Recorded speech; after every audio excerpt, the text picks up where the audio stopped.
Get your day off to a great start with the terrific taste of Blackout Coffee. It's family-owned, premium coffee, fresh roasted, and shipped out within 48 hours of roasting. Go to blackoutcoffee.com, promo code PDB, for 20% off your first-time purchase.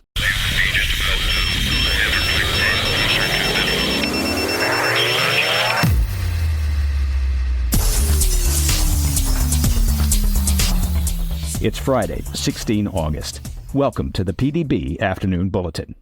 I'm Mike Baker, your eyes and ears on the world stage. Let's get briefed. First, the White House is pushing back on a controversial report claiming that the Biden administration secretly sent a delegation to Iran to appease the Islamic regime following the assassination of Hamas leader Ismail Haniyeh. Also, we'll discuss a major breach of U.S. cybersecurity, where hackers may have recently stolen the personal information and social security number of, get this, every American. But first, our afternoon spotlight. We'll begin with an extremely fluid situation regarding the U.S., Israel, and Iran, and alleged efforts by the Biden administration to appease the Islamic regime at the expense of Israel following the killing of Hamas leader Ismail Haniyeh 2 weeks ago in a suspected Mossad bombing. Now, a report that originated from a Fox News article and was later picked up by the Jerusalem Post on Wednesday claimed that a high-ranking American security delegation used mediators in Oman to secretly travel to the Iranian city of Karaj last Thursday for a 2-hour sit-down with Iranian officials. The articles cited the Kuwaiti newspaper Al Jazeera, which claimed to have spoken to an anonymous source in Iran's Supreme National Security Council. Both Fox News and the Jerusalem Post reported that the delegation allegedly sought to deliver a, quote, good faith message to leaders in Tehran that would be able to de-escalate simmering regional tensions between Iran and Israel. The report generated, well, let's just say a lot of controversy, as it claimed the delegation told Iran that the Biden-Harris administration was, quote, kept in the dark by Israel regarding the assassination. Now, bizarrely, the report alleged that the delegation presented a list with the names of 10 Mossad agents inside Iran who the U.S. believes were involved in the killing. And here, I'm going to place my own comment. I find that part of the report to be extremely unlikely. And by that, I mean it didn't happen. And it's a definite red flag if you're assessing the credibility of this information in the report. This should be the sort of information that sets off alarm bells when you're reading it. And we should note that the report generated immediate skepticism from regional experts, many of whom suspected it was Iranian disinformation. There you go. The Biden administration was slow to react to the initial report, however, prompting Republican U.S. Senator Ted Cruz to say on Wednesday, quote, I pray this is not true.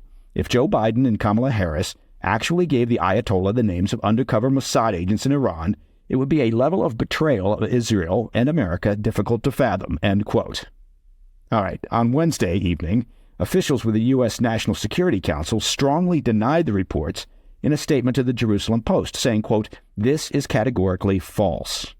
Other experts subsequently jumped in to say that it's very likely, and by that I mean it is, an Iranian disinformation effort designed to drive a wedge between the U.S. and leaders in Jerusalem as the Islamic regime continues to mull over their retaliation plans against Israel. Many noted that the original sourcing was a paper in Kuwait citing Iran's Supreme National Security Council, and that probably would not be considered an honest broker.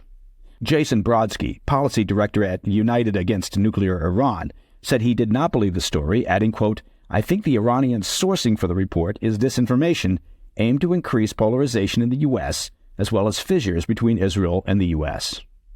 Journalist Yasser Ali also criticized the story, saying, quote, it is so absurd and irresponsible to publish this nonsense, especially given the sourcing and where it's been picked up from, end quote. We should add, as of Thursday morning, Fox News had taken down their article, and the Jerusalem Post has updated their story to reflect the firm denial from the U.S. National Security Council. Now, I do think it's important to highlight stories like this. The level of disinformation and misinformation that exists out in the media and social media and generally online is stunning, and it's only getting worse. And much of it is the work of hostile foreign actors, particularly the Russian regime, the Chinese regime, and of course, Iran. it is increasingly important for every person to be more critical and skeptical of the information that you consume. You have to ask yourself, what's the actual sourcing? Just how credible is it? Has it been corroborated elsewhere? Particularly with the November election in the U.S. just over the horizon, it is critically important for you to take the time to verify the accuracy of what you're reading, watching, and listening to. All right, coming up after the break, we'll discuss a major breach of U.S. cybersecurity, where hackers may have recently stolen the personal information and social security number of every American. Seriously, every American. That's a lot of people. I'll be right back. Welcome back to the Afternoon Bulletin. A new lawsuit alleges that a massive data breach exposed the personal information of countless individuals, including sensitive data such as addresses, dates of birth, names of family members, and get this, potentially the social security numbers of every American. If misused, well, this information, for example, could obviously allow fraudsters to access financial accounts or take out loans in the victims' names. The class action lawsuit alleges that the hacking group, U.S. DoD, stole records from National Public Data. And that's a company that provides personal information to employers, private investigators, and others for background checking purposes. The breach allegedly occurred in April, but the lawsuit was only filed this month. Now, the lawsuit claims that U.S. DoD, the hacking group, posted a database containing approximately 2.9 billion, that's with a B, personal records on the dark web, initially attempting to sell the data for $3.5 million. U.S. DoD then leaked the information for free on a hacker forum, as reported by Bleeping Computer, and that's a news agency that specializes in cybersecurity. Now, this database, it's a gold mine, more like a shopping bazaar or an open-air market for criminals. It's packed with a vast array of personal information, each containing a full name, address, date of birth, social security number, and phone numbers, and it's all unencrypted. The treasure trove of data can obviously enable criminals to engage in a variety of fraudulent activities, including identity theft, financial fraud, and social engineering attacks. Now, to make matters worse, the lawsuit claims that National Public Data hasn't warned those impacted by the breach. Well, that would seem to be a serious mistake on their part, because I do believe that Crisis Communications 101 says to admit your mistake and be proactive in resolving the issue. Not telling millions of people that their personal data may be for sale now on the dark web is probably not the way to go here. Teresa Murray, the consumer watchdog director for the U.S. Public Information Research Group, described the situation as a, quote, 5-alarm wake-up call for consumers to take protective measures. Experts urge consumers to take immediate action to protect themselves, and one key recommendation is to freeze credit files at the 3 major credit bureaus. That would be Experian, Equifax, and TransUnion, to prevent bad actors from taking out loans or opening credit cards in the names.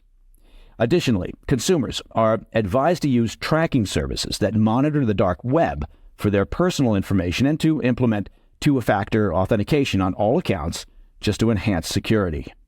Or maybe, here's just a thought, maybe it's time to pull the plug on the internet and go back to paper and pencils and fax machines and beepers.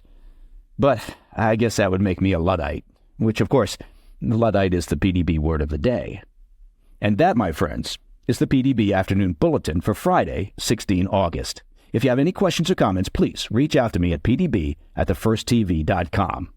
And as you may have heard from your favorite celebrities, to listen to the show ad-free, become a premium member of the President's Daily Brief by visiting pdbpremium.com.